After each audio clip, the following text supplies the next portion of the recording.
আজকে অনেকদিন পর একটু নিটিং নিয়ে বসেছি। একটা গোলাপি কার্ডিগান আমার মেয়ের জন্য বানাচ্ছি। আর কয়েক মাস পরেও 2 বছর হয়ে যাবে। ভাবতেই অবাক লাগে সময়টা কত তাড়াতাড়ি চলে গেল। আসলে এই নিটিং শেখার পিছনেও একটা ছোট্ট গল্প আছে। আমি আর আমার বোন দুইজনে একসাথে পাড়ার এক কাকিমার কাছে নিটিং শেখা শুরু করেছিলাম। কিন্তু ও খুব তাড়াতাড়ি শিখে ফেললেও আমার দেরি হয়েছে। আমার সময় লেগেছে প্রায় 5-6 বছর ধরে একটু একটু করে শিখেছি। এখনো নিজেকে এক্সপার্ট বলবো না, এখনো নতুন নতুন জিনিস শিখছি, মাঝে মাঝে ভুলও হয়।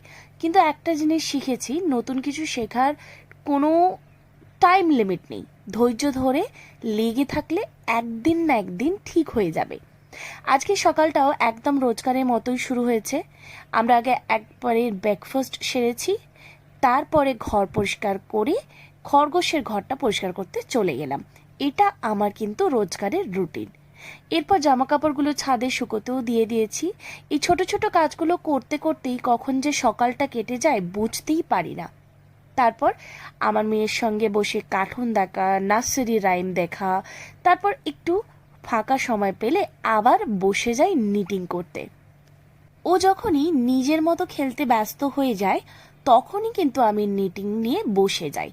তখনই সঠিক সময়ে আমার উলের কাজগুলোকে এগিয়ে নিয়ে যাওয়ার।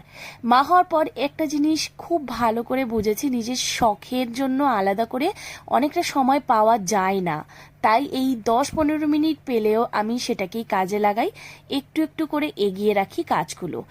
আজ আবার বাইরে বৃষ্টি হচ্ছে, বৃষ্টির মরশুমে বসে বসে উল বুনছি আর মেয়ে খেলা করছে। ভুলের কথা যখন তোমাদেরকে বলি, দেখো এই কার্ডিগানটা আমি বোনা শুরু করেছিলাম কাল রাত্রিরে।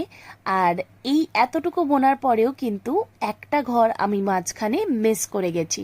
তো ভুল সব জায়গাতেই হয়ে থাকে। এই কার্ডিগানটা হয়তো আজকে শেষ হবে না, কিন্তু আমার কোনো তাড়া নেই।